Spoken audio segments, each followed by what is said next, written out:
Alhamdulillah, tadi nasihat-nasihat dari Gus Ekdam dan Gus Karim, Masya Allah. Di sini karena tadi yang hadir ini kebanyakan kaum ibu dan hadirnya pula di bulan Dzulhijjah.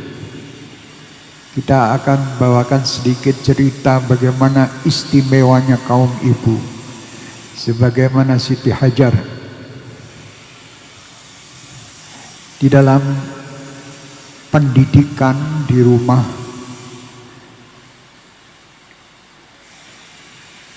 itu tidak ada yang lebih baik daripada pendidikan seorang ibu.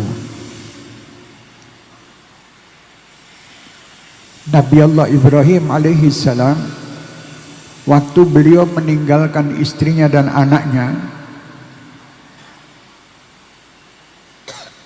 sekian tahun, singkat ceritanya Nabi Ibrahim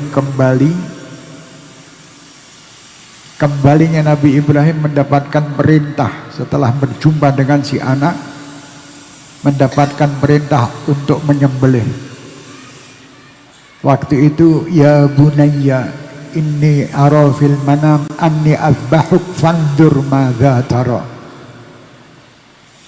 Ucapan itu dijawab oleh Nabi Ismail alaihissalam, ya abatif al ma tu'mar. Padahal Nabi Ibrahim masih di usia yang sangat kecil. Ucapan yang diucapkan Nabi Ismail ini siapa yang mendidik? Ayahnya tidak pernah berada bersama beliau. Yang mendidik itu siapa? Ya abatif al ma tu'mar. Ini ucapan keluar dari anak yang dididik oleh ibu yang luar biasa. Jadi ibu-ibu ini sebetulnya mendapatkan kedudukan yang tinggi. Di Quran juga surat An-Nisa ada. Wanita juga. Jadi wanita istimewa. Ditinggal suami dan anaknya, ditinggal suaminya, beliau bersama anaknya. Beliau mendidik anak ini menjadi orang yang pandai untuk tadi menjawab ucapan ayahnya. Ini tidak sembarangan anak yang bisa berucap seperti itu. Biasanya kebiasaan seorang ibu sama anaknya ditinggal oleh ayahnya pasti akan timbul permasalahan. Nanti nak, kalau ayahmu datang kamu jangan jawab. Kalau ayahmu datang kamu jangan salaman. Kalau ayahmu datang, istinya kebencian. Ditimbulkan kebencian si anak itu untuk tidak menghormat si ayah karena dia merasa bahwa ayahnya meninggalkan. Si ibu yang solehah ini tahu bahwa ayah itu meninggalkannya karena Allah, karena perintah Allah, dan datang kembali karena perintah Allah, dan meminta anaknya untuk diajak, mau disembelih. Itu juga karena perintah Allah. Anak itu menjawab karena Allah juga. Ya abatif alma tu'mar. Jadi kalau sudah kita ini menjalankan semuanya karena Allah, tidak mungkin ada gesekan dimanapun, di rumah tangga, di pasar, di masyarakat, di mana, karena satu sama lain menjalankan perintah Allah. Ya abatif alma tu'mar satajuduni, kata itu. Engkau akan melihat aku nanti dalam keadaan sabar. Ini ucapan satu. Yang kedua juga didikan seorang ibu yang solehah. Yang ibu itu, anak itu tadi tidak, ibu itu tidak tahu kalau anak ini akan dibawa sama ayahnya akan disembelih. Sewaktu Allah Subhanahu wa ta'ala menjadikan pisau yang untuk menyembelih si anak yang bernama Ismail akan disembelih, dan pisau itu tidak mempan. Tidak mempan. Waktu si anak itu melihat pisau ini kok tidak mempan, dia mengatakan, wahai ayahku, baliklah diriku, kamu jangan memandang wajahku, sembelihlah aku dalam keadaan saya tengkurap. Ini kalau tidak dari pendidikan seorang ibu yang solehah, yang istimewa, tidak mungkin keluar kata-kata itu. Subhanallah. Sampai disitulah bagaimana istimewanya seorang ibu. Makanya wahai ibu-ibu, terutama yang ahli Quran, jenengan bejo sedoyo bejo, karena anak nanti akan selamat dari seorang ibu-ibu ahli Quran ini, ibu-ibu yang salehah ini. Jangan kita putus asa, Allah pasti bersama kita. Sebagaimana Nabi Allah Ibrahim meninggalkan anaknya dan istrinya di tempat yang tandus, di situ Allah bertanggung jawab dalam mencari air. Ke sana kemari Siti Hajar tidak mendapatkan, Allah berikan air dari kaki jabang bayi itu tadi keluar zam-zam, dan sampai sekarang diminum oleh orang sampai yaumil qiyamah. Ini berkat apa? Menjalankan ketaatan kepada Allah, ketakwaan. Bukan malah ngomel, bukan malah ini, tapi berusaha. Makanya sampai diabadikan pula dari Safa dan Marwah sebagai apa namanya,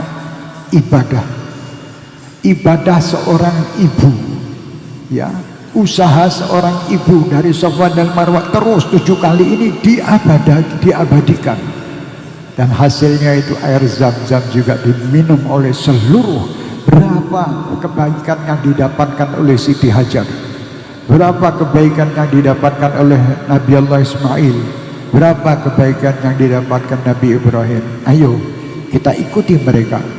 Cerita itu bukan cuma cerita yang hanya untuk kita dengar, tetapi cerita tadi yang Gus Ikdam sampaikan, bagaimana setelah acara itu, ayo kita praktekkan. Praktek itu tidak harus sama. Kadang kita ini dikasih sama ibu-ibu resep untuk membuat rendang, memang ininya sama semuanya, tapi hasilnya nanti belum tentu sama. Jadi kita tidak harus kecil hati lah, kok aku iso beda karo bunyai, tapi bunyai kok lebih enak. Tidak perlu, yang penting kita usaha, kita ikhtiar, nanti lama-lama itu juga akan terasa enak. Ya, terasa enak, karena kita ini suka melihat orang lain, tidak suka melihat apa yang kita produksi sendiri.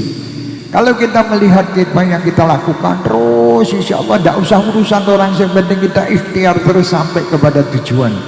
Tepatnya tadi tujuan para sholihin. Alhamdulillah, perjumpaan cinta itu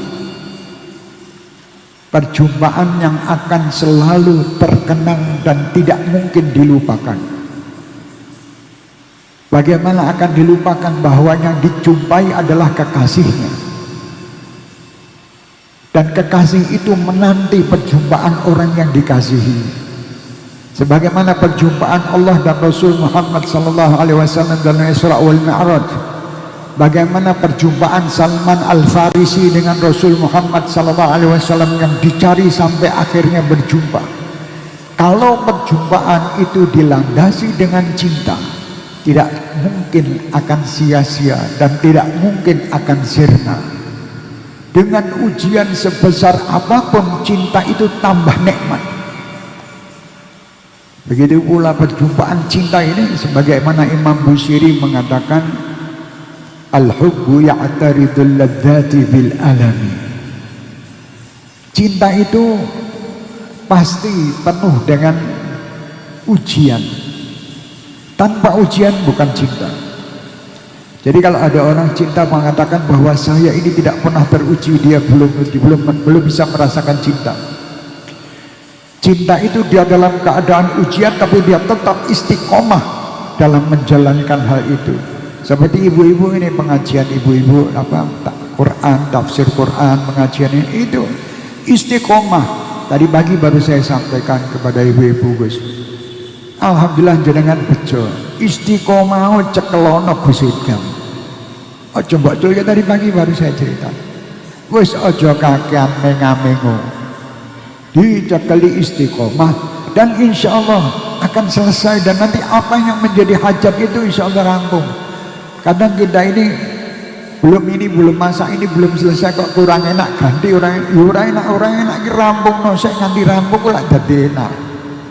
Jadi orang sekarang ini kakean menga-mengo, akhirnya mumet karepe dhewe.